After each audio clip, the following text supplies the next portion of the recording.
ICSE Hindi for class 8, 9 and 10। नमस्कार। आज मैं एकांकी संचय पाठ्य पुस्तक से द्वितीय पाठ बहू की विदा आपको समझाने जा रही हूँ। बहू की विदा एकांकी के एकांकीकार विनोद रस्तोगी जी हैं।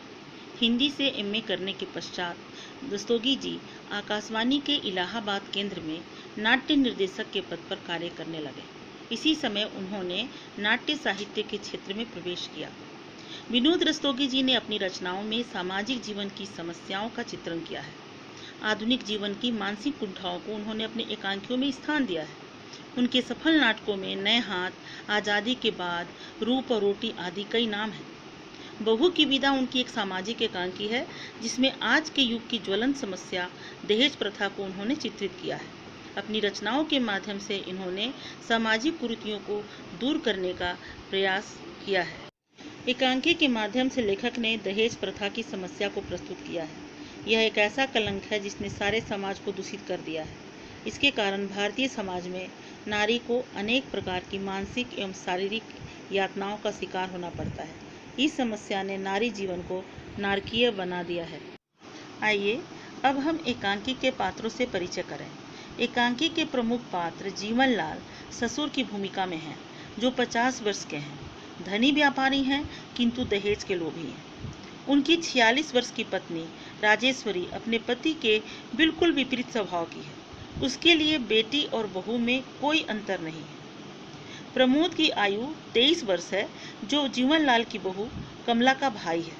वह एक लड़की वाले की भूमिका में बहुत ही दीनहीन, असहाय प्रतीत होता है। आइए अब एकांकी की कहानी समझते हैं। कहानी एक मध्यवर्गीय परिवार की है। प्रमोद अपनी बहन कमला की विदाई कराने उसके ससुराल आया हुआ है, किंतु उसके ससुर जीवनलाल ने विदाई करने से मना कर दिया। प्रमोद उनसे अनुरोध करता है कि अगर वे विदा नहीं करेंगे तो बहन को अच्छा नहीं लगेगा, इसलिए उसकी दशा का भी तो ख्याल करिए।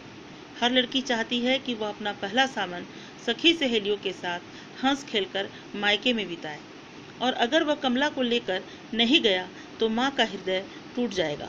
प्रमोद के विनम्र अनुरोध को सुनकर जीवनलाल जरा सा भी नहीं पिघले। वे कहने लगे कि माँ और बहन का इतना ही ख्याल था तो पूरा दहेज क्यों नहीं दिया। प्रमोद ने कहा कि उसकी जितनी सामर्थ्य थी उसके अनुसार दहेज दिया तो है। जीवनलाल ने सामर्थ्य की बात सुनते ही कहा कि यदि उसकी सामर्थ्य कम थी तो उसे अपनी बराबरी का ही घर देखना चाहिए था। वे स्वयं को महल वाला अर्थात ऊंची हैसियत वाला व्यक्ति बताते हैं और कहते हैं कि उसे अपनी बहन की शादी झोपड़ी जैसी हैसियत वाले परिवार में करनी चाहिए थी। इतनी कड़वी बात सुनकर भी प्रमोद विनम्रता से सिर्फ शांति धारण किए रहता है। जीवनलाल अपनी सारी नाराजगी उस पर जाहिर करने लगते हैं। वे कहते हैं कि न तो उसने बारात की खातिरदारी ही ठीक से की और न ही दहेज दिया। इससे उनके नाम पर धब्बा लग गया है, उनके शान को ठेस पहुंची है। भरी बिरादरी में हंसी हुई है, इससे उनके मान सम्मान को चोट पहुंचा है। इस चोट का घाव आज भी हरा है, इसलिए वह यहाँ से चला जाए और अपनी माँ को जाकर कहे कि यदि बेटी की विदाई करानी है तो पहले उसके घाव का मरहम भेजें। प्रमोद कहता है कि वह गौने में उनकी मांग पूरी करने की चेष्टा करेगा।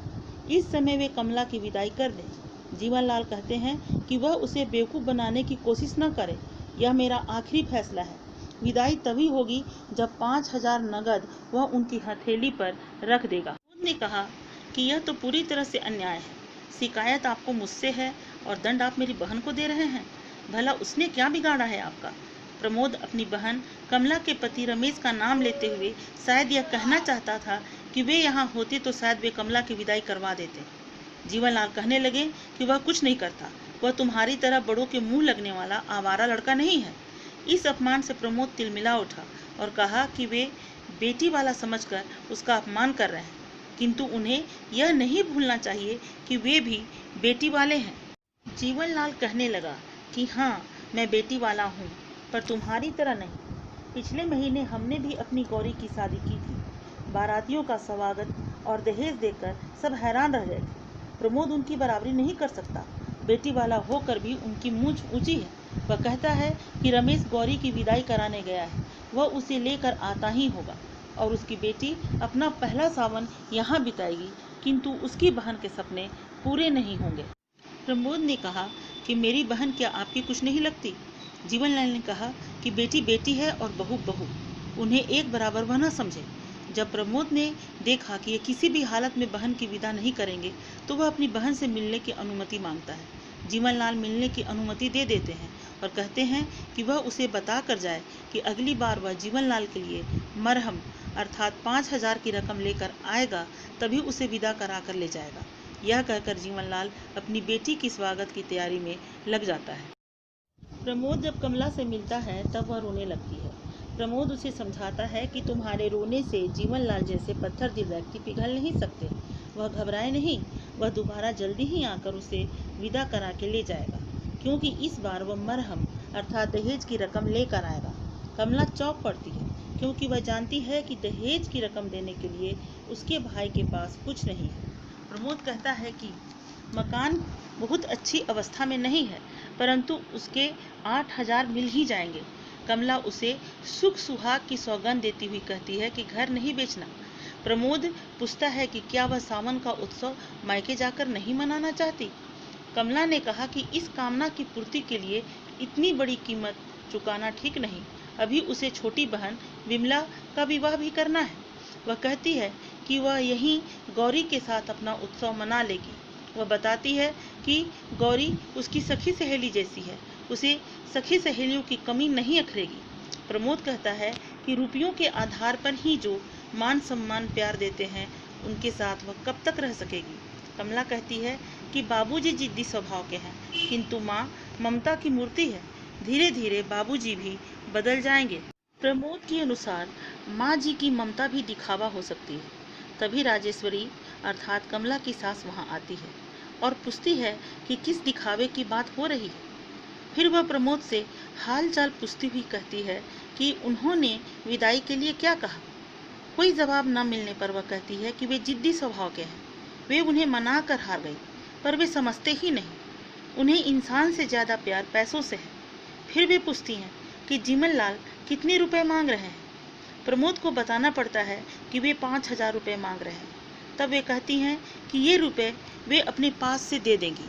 प्रमोद उसे उनके मुंह पर ले जाकर मारे और कहे कि यह कागज के रंग बिरंगे टुकड़े लो जिसे तुम आदमी से ज़्यादा प्यार करते हो। प्रमोद रुपए लेने से मना करता है। राजेश्वरी कहती है कि मेरे रहते कमला की विदाई न हो, ये नहीं हो सकता। जैसे मैं गौरी की राह देख रही हूँ, उसी तरह तुम्हारी माँ भी कमला का इंतजार कर रही होगी। वह कमला को चाबियों का गुच्छा निकाल कर देती है कि वह तिजोरी से रुपए निकाल कर ले आए। कमला चाबी नहीं लेती और प्रमोद भी रुपए लेने से इनकार करता है। उसी समय जीवनलाल अपनी पत्नी को आवाज़ देते हैं कि उसने अभी तक गौरी के स्वागत की तैयारी क्यों नहीं की। वे प्रमोद की ओर इशारा करते हुए कहते हैं कि जरा यह भी तो देख ले कि नाक वाले अपनी बेटी का स्वागत कैसे करते हैं। राजेश्वरी उनकी ऐसी बातों से चिढ़कर कहती है कि वे हमेशा बेढंगी बातें ही करते हैं। क्या दुनिया में एक वही नाक वाले हैं, बाकी सब नकटे हैं क्या? लेकिन जीवनलाल को इसमें कोई बुराई नहीं दिखती। प्रमोद भी कहता है कि वे सही कह रहे हैं। आज के युग में पैसा ही नाक और मूछ है।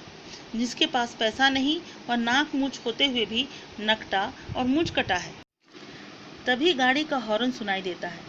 जीवनलाल उत्साहित होकर द्वार की ओर बढ़ते हुए राजेश्वरी को मिठाई का थाल लाने के लिए कहते हैं। उसी समय रमेश अकेले वहां आता है। जीवनलाल घबराकर गौरी के विषय में पूछने लगते हैं कि वह कहाँ है। रमेश बताता है कि उन लोगों ने उसकी विदाई नहीं की, क्योंकि उन लोगों के अनुसार पूरा दहेज नहीं दिया गया है। जीवनलाल गुस्सा करने लगे कि उन्होंने तो जीवन भर की कमाई गौरी की शादी में दे दी और उन्हें दहेज पूरा नहीं लग रहा है। वे उन्हें लोभी कहते हैं और शराफत और इंसानियत की बात कहते हैं। तभी राजेश्वरी कहती है कि बेटी वाले चाहे अपना घर द्वार भी बेच दें, बेटे वालों का मन नहीं भरता। जीवनलाल राजेश्वरी को डांटने लगते हैं। तब राजेश्वरी कहती है कि अब वह चुप नहीं रहेगी। वह पूछती है कि बहू के दहेज में क्या कमी है, किंतु जीवनलाल अपना ही राग अलापने में लगे हैं कि उन लोगों ने उनकी बेटी की विदाई न करके उनका अपमान किया है। राजेश्वरी ने भी तुरंत जवाब दिया कि तुम भी तो किसी की बेटी की विदाई न करके किसी का अपमान ही कर रहे हो।